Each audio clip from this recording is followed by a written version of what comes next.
Fala, meus queridos alunos, minhas queridas alunas, retornamos para a parte final da nossa aula de prescrição e decadência. Retomando, prescrição é perda de uma pretensão. Ele existe exatamente, esse instituto da prescrição existe para dar tranquilidade à ordem jurídica, porque se não existisse, você, eu, todos nós poderíamos exigir a pretensão a qualquer momento e todos viveríamos com essa dúvida de quando poderíamos ser surpreendidos com uma ação de cobrança. E o direito, como nós já vimos, não socorre aqueles que dormem. Então você tem um prazo para exigir, normalmente uma ofensa a um direito subjetivo. E a pretensão é a exigência de subordinação de um interesse alheio ao interesse próprio. Diferentemente da decadência, não se trata da perda do direito. Você perde a pretensão de ir a juízo, ir ao Poder Judiciário e solicitar aquele direito subjetivo. E a pretensão, ela pode ser rejeitada para a parte que lhe aproveita, como nós vimos. A parte que vai se beneficiar da pretensão, ou da prescrição, perdão, é aquela que não vai fazer o pagamento. Alguém tinha o direito de me cobrar um certo valor. Melhor, eu como advogado tinha o direito a cobrar, em razão da minha atuação profissional, do meu cliente. E como nós vimos, o prazo é de 5 anos. Temos o prazo prescricional de 5 anos para cobrança. Não fiz, não cobrei nesses 5 anos, ocorreu a prescrição, mas eu posso ir a juízo, ajuizar uma ação. O juiz pode reconhecer de ofício a prescrição, pode abrir, normalmente abre hoje em dia, prazo para a parte contrária se manifestar. E a parte contrária se manifesta, fala, não, concordo, excelência, eu realmente devo e vou pagar. Mas eu gostaria de discutir aqui os termos do pagamento. Não concordo com os termos que estão previstos no contrato, mas mesmo tendo ocorrido a prescrição, por uma questão de honra, eu reconheço que devo pagar o meu advogado pelo serviço que ele prestou. Então você pode, aquela parte que se beneficia da prescrição, ela pode rejeitar a prescrição. Ela pode falar, olha, o direito existe, eu reconheço, consumou-se a prescrição, mas eu quero pagar. Então, excelência, vamos dar andamento a esse processo, porque eu faço questão de pagar a pessoa, não o xinga por prescrição, faço questão de pagar o advogado, porque eu sei que ele tem o direito. Pode acontecer, e acontece.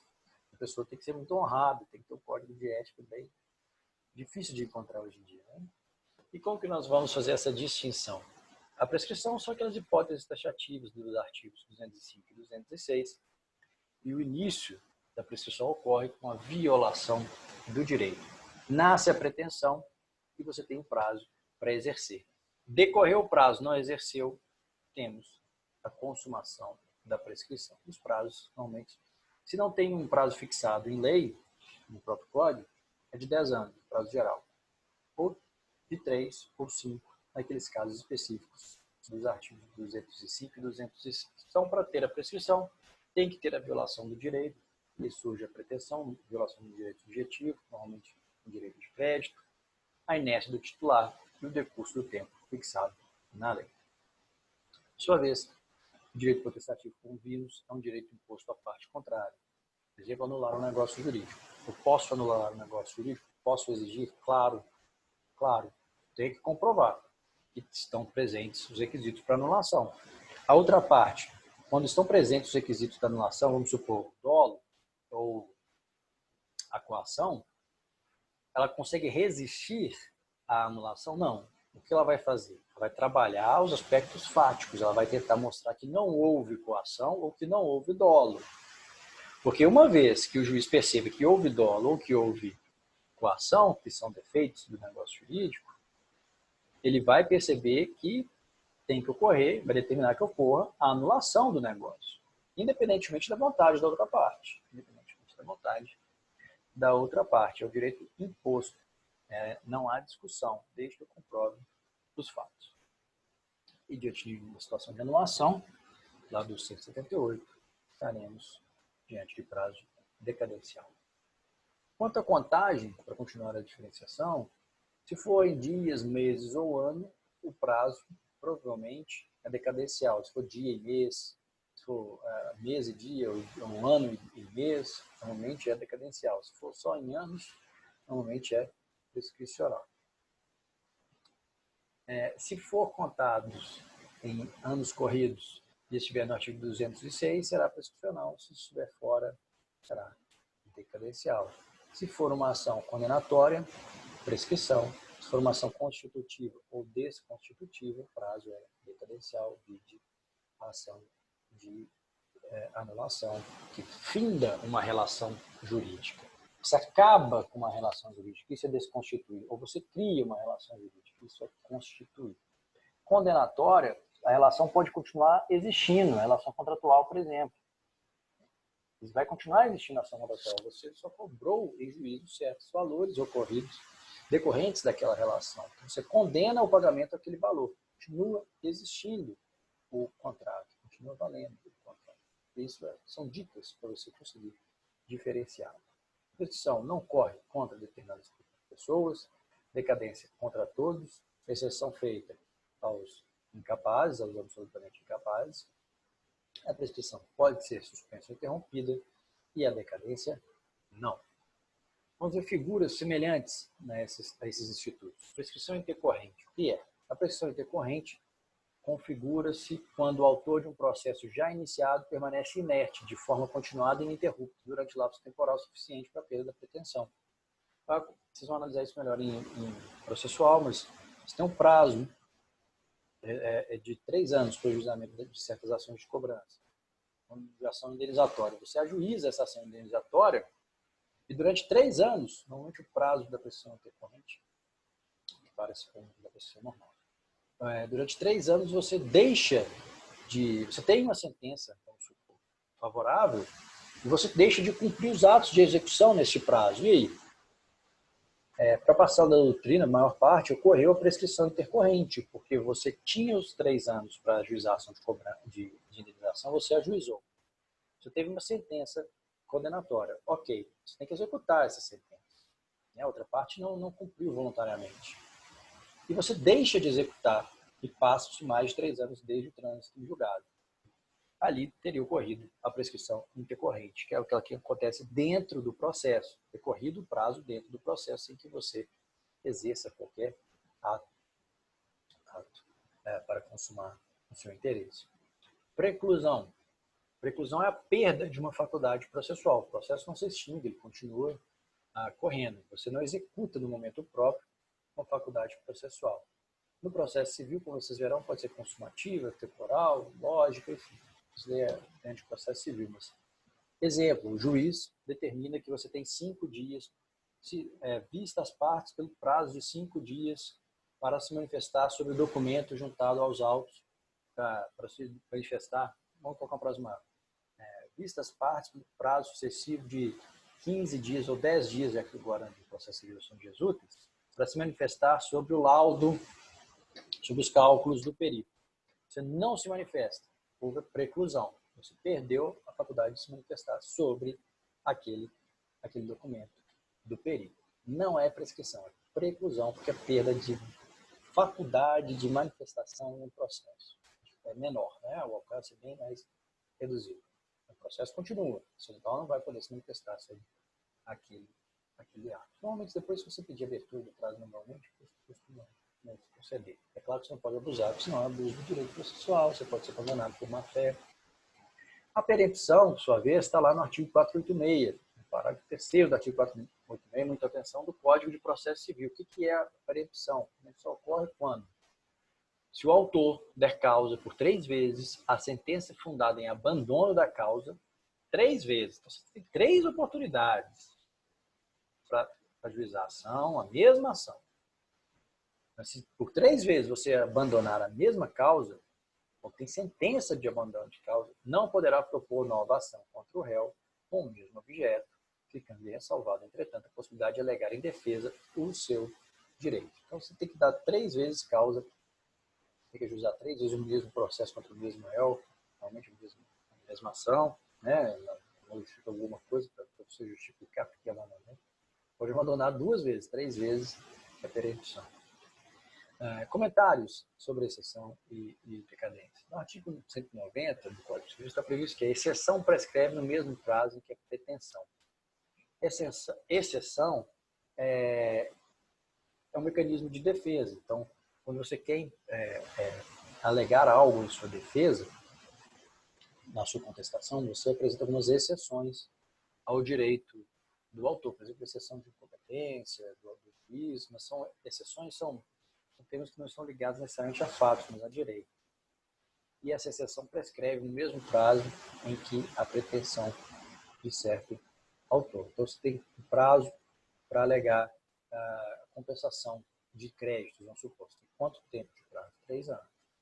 3 anos, dependendo. Se for uma questão advinda de possibilidade civil. O mais interessante, mas isso é um passagem, não sei se eu vou finalizar. É possível renunciar à prescrição? Sim. Como eu falei para vocês, é plenamente possível renunciar à prescrição. Desde que, quais são os requisitos?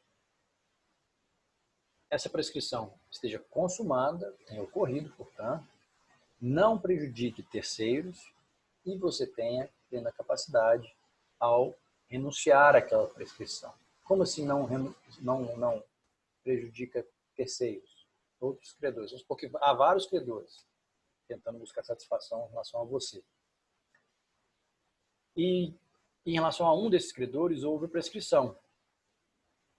E mesmo em juízo, você renuncia a essa prescrição. Fala, não, excelência, eu renuncio à prescrição, vou fazer o pagamento. Quero realizar o pagamento deste valor. É possível? Sim, é possível. Mas os outros credores podem resistir, podem alegar em juízo. Você tem que observar a prescrição e não deve pagar esses credores, sim, pagar esses credores que estão ali na fila, esperando o pagamento. Então, eles podem resistir. Acho que dificilmente terão sucesso, porque o direito ao crédito existe, como nós vimos. O que acaba com a prescrição é o direito a ajuizar a ação. Mas se você mesmo renuncia à prescrição que lhe favoreceria, o juiz também vai obedecer esse interesse, porque o mais justo é que aquela parte receba. Essa renúncia pode se dar de maneira expressa, através de um documento ou uma manifestação nos autos, ou de maneira tácita, através de um pagamento parcial diretamente à outra parte. De acordo com o artigo 192, os prazos de prescrição não podem ser alterados por acordo das partes. Mas os prazos processuais podem? Sim. Como vocês verão, no processo civil, se é que não tiver algo sobre isso, existem os negócios jurídicos processuais, que dentro de limites estabelecidos, podem alterar prazos dos processos. E são coisas completamente diversas, mas os prazos da prescrição não podem ser alterados por acordo das partes. Tema fundamental: causas de suspensão ou de impedimento ou de interrupção da prescrição. Quando falamos de suspensão, falamos de uma pausa no prazo prescricional. Ele pausa, vamos supor, tem 1 ano. E aí existe uma pausa, uma suspensão. Esse 1 ano continua tendo sido contado. Se é prazo prescricional daquela ação aos 3 anos, faltam só 2 para ela prescrever. E quando a gente voltar, quando acabar a suspensão da prescrição, ainda terão que ser contados só 2. Né? Tem que começar a contar de novo. Então, suspensão é uma pausa no prazo prescricional. Exemplo.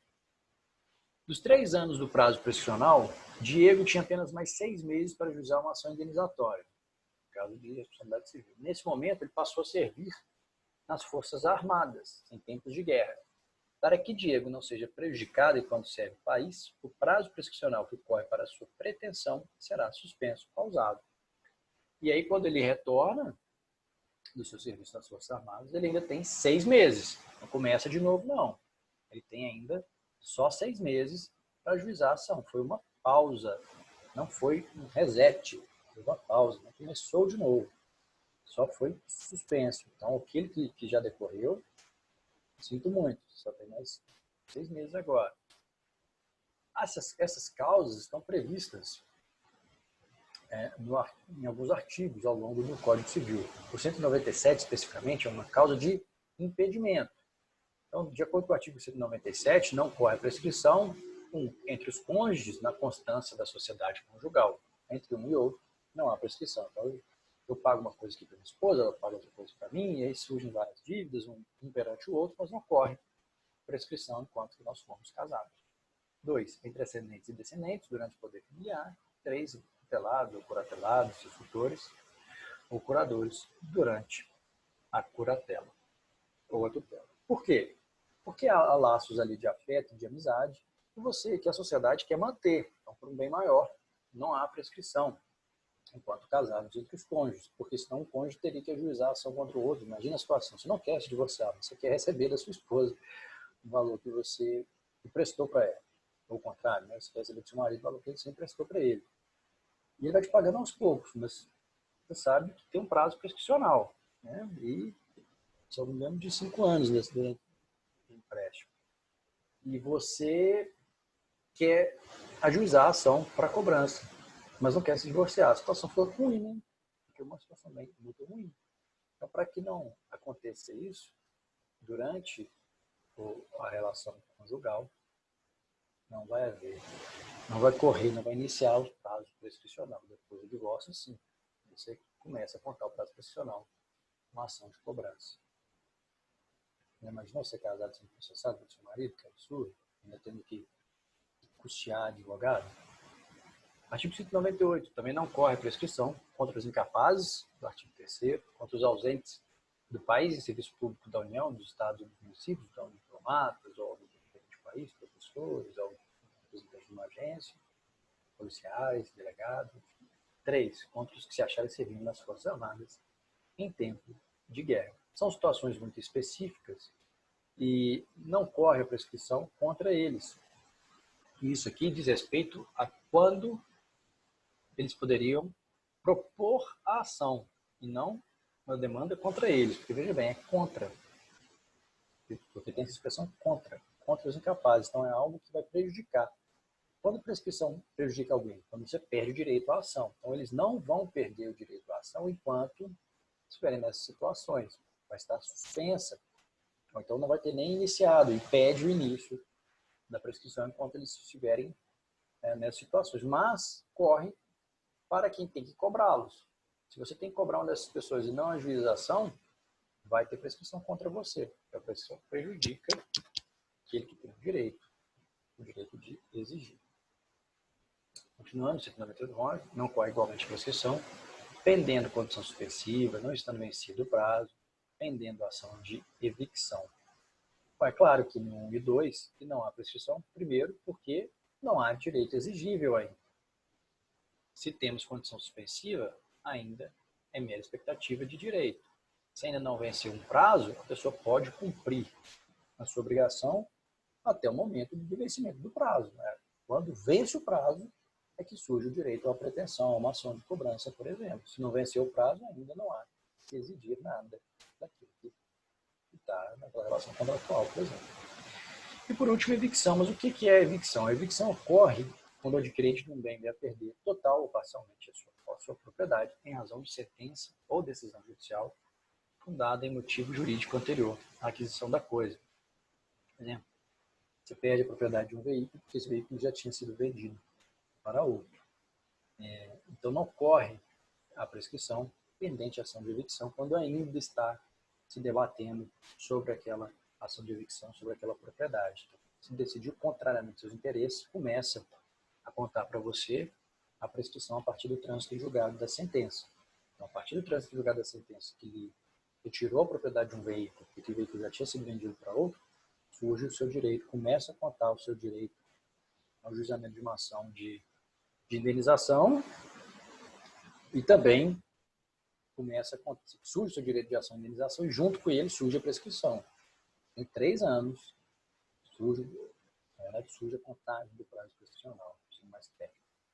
Surge o direito à indenização e surge também a necessidade de observar esse prazo de 3 anos para pedir indenização. Não pediu, aconteceu a prescrição. Certo? Artigo 200. Quando a ação se originar de fato e deva ser apurada no juízo criminal, não correrá a prescrição antes da respectiva sentença definitiva. Então, impede que se inicie a prescrição ou, se ela já começou, suspende a contagem do prazo prescricional. E 201, suspensa a prescrição em favor de um dos credores de unidade, só aproveitam os outros se a obrigação for indivisível. Isso aqui é muito importante, essa previsão. Imagine o seguinte caso, há 3 credores, você tem que entregar dinheiro. Um desses credores é incapaz. Quando começa a correr a prescrição para os outros? Vamos ver. Suspensa a prescrição em favor de um dos credores solidários, só aproveitam os outros se a obrigação for indivisível. Se é a obrigação de entregar dinheiro, normalmente ela não é indivisível. Então não se aproveita aos demais, e aos demais que não são incapazes, continua a correr o prazo prescricional. Se for entrega de um animal e esse credor é incapaz, quando começa a correr a prescrição para os outros? Quando esse aqui deixa de ser incapaz. Porque aí é uma obrigação divisível, você não vai dividir o animal, normalmente. Causas de interrupção da prescrição. O prazo que foi interrompido, ele volta a correr por inteiro. Essa é a diferença para a suspensão. Na suspensão, aquela situação do cara que foi servir nas Forças Armadas. Ele tinha direito a ajuizamento de uma ação indenizatória. Já se passaram 2 anos e 6 meses. O prazo de prescrição é 3 anos. Já se passaram 2 anos e 6 meses da ofensa ao direito dele. E ele não ajuizou a ação, mas ele foi servir as Forças Armadas em tempo de guerra. Então suspendeu a prescrição. Quando ele volta, quanto tempo ele ainda tem para ajuizar a ação? Só 6 meses. Da mesma forma, houve uma suspensão. Na interrupção, o prazo começa a contar de novo, como se fosse um reset. Né? Começa de novo. Ele foi interrompido, parou, começa tudo de novo. É como se fosse um recomeço. Então a interrupção ela pode ocorrer com uma única vez. Artigo 202. A interrupção da prescrição, que somente poderá ocorrer uma vez, dar-se-á que há situações possíveis de interrupção. Mas, primeira informação muito relevante, a interrupção só vai ocorrer uma vez. Ele pode parar de ser contado e voltar a ser contado uma vez só desde o início. Causas, previstas lá no 202. Inciso 1. Por despacho do juiz, mesmo incompetente, que ordenar a citação, se o interessado a promover no prazo na forma da lei processual. Então,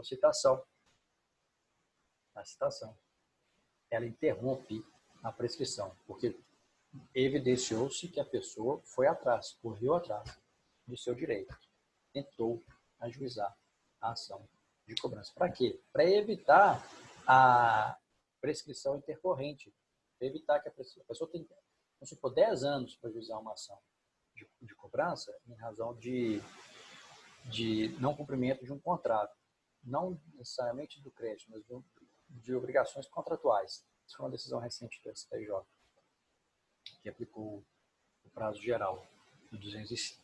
Então, tem 10 anos.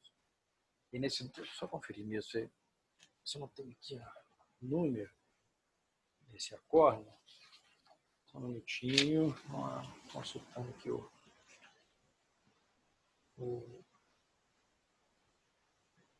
não está aqui não.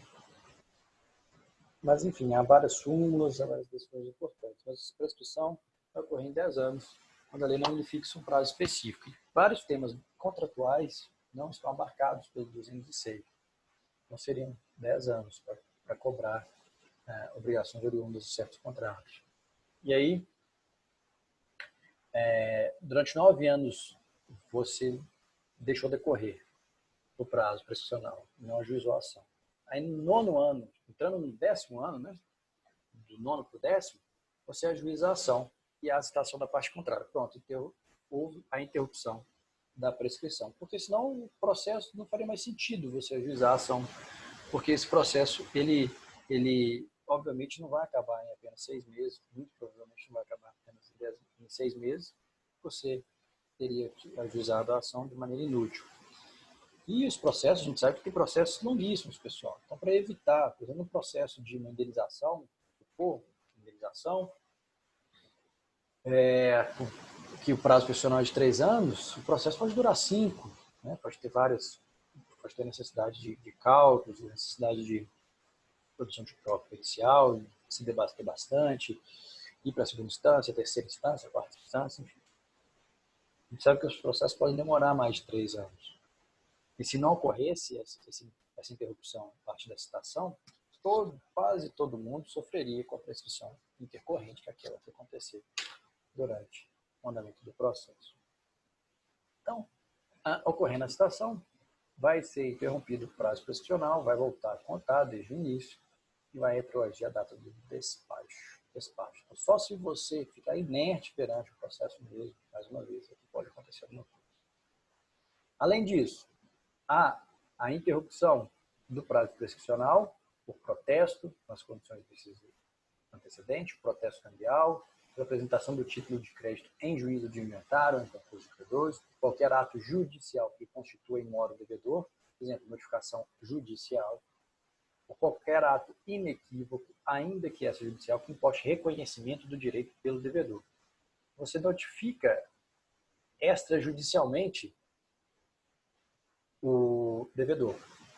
Se ele reconhecer ali a dívida, suponhamos, há uma interrupção da prescrição.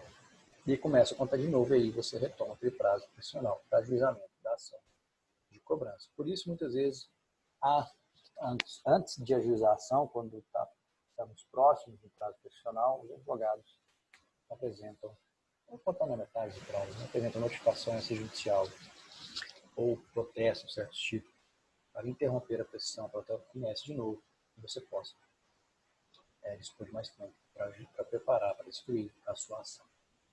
Sobre a retroatividade da lei prescricional. Lá no artigo 2028, lá no final do Código Civil, prevê que serão os da lei anterior os prazos, quando reduzidos por este Código, se na data de sua entrada em vigor já houver transcorrido mais da metade do tempo estabelecido na lei revogada. Isso foi um problema. No Código Civil de 16, o prazo para ajuizamento de ação de reparação de danos era 20 anos. Se decorridos 12 anos antes da entrada em vigência da nova lei, vai ocorrer, você vai ter mais 8 anos, porque foi, de acordo com o artigo 2028, transcorreu mais da metade do prazo prescricional. E você tem agora mais 8 anos para ajuizar a ação, porque vai respeitar o prazo do Código Civil de 16. Hoje é muito difícil imaginar a situação, porque já são 18 anos desde que o Código Civil de 2002 entrou em vigor. Mas se tivessem decorridos apenas 8 anos, menos de 50% do prazo, que era de 20%, 40%, agora é o prazo da lei nova. Então você tem só mais 3 anos para ajuizar a ação de reparação de danos, que é o prazo novo do Código de 2002. Você tem que se adaptar muito rapidamente. Por quê? E aí você pensa o seguinte, essas relações, elas estavam decorridos mais de 50%, elas estavam muito distantes do Código Civil de 2002. Elas começaram há muito tempo atrás. Então são pessoas que dificilmente que terão uma certa dificuldade de se adaptar ao Código Civil de 2002. Aqui já há uma proximidade maior, então é mais possível de adaptação. Enfim, é arbitrária essa decisão, né? De qual prazo, de quando vai se aplicar o Código Civil de 2002. Mas existiram situações que começaram sob a vigência do Código de 1916 e tiveram que ser modificadas pelo Código Civil de 2002 e para respeitar, por segurança jurídica, o Código Civil de 2002 teve essa previsão, respeitando os prazos prescricionais do Código Civil de 16, se já havia decorrido mais da metade. Perda do direito potestativo. O que é perda do direito potestativo? É a famosa decadência, mais uma vez. Este prazo decadencial começa quando? Começa quando nasce o direito. Anulação do negócio. Quando é possível anular o negócio? Quando cessa o defeito. Exemplo, a coação. Quando cessa a coação. Quando há coação, surge o direito à anulação. O direito potestativo de se anular o negócio. Só que dificilmente você vai conseguir exercer esse direito enquanto estiver sendo coagido. No casamento, não vai coagido. E surge, e cessa a coação, a partir dali começa a contar o prazo decadencial. Já o prazo prescricional começa quando o direito é violado. Quando viola, por exemplo, um direito patrimonial, um direito da personalidade, e você tem direito, claramente, à indenização. Para finalizar, a decadência se consubstancia, pois, num decurso infrutífero de um termo prefixado para o exercício do direito. Então, quando você fala em decadência, você fala em direito protestativo, fala em ação constitutiva ou desconstitutiva, e você perde o próprio direito à anulação. Já no prazo prescricional, direito subjetivo, ação condenatória, você perde o direito à pretensão.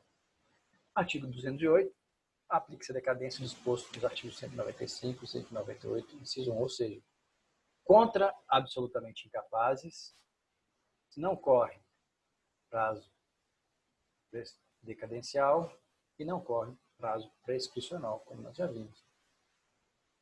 E esses capazes, relativamente incapazes, poderão processar seus tutores. Ok? Então é isso, pessoal. Finalizamos aqui. Até a próxima. Qualquer coisa, me enviem mensagens no AVA, bons estudos. Nossa prova semana que vem vai ser fechada, questões objetivas. Estou à disposição para qualquer dúvida. Aquele abraço.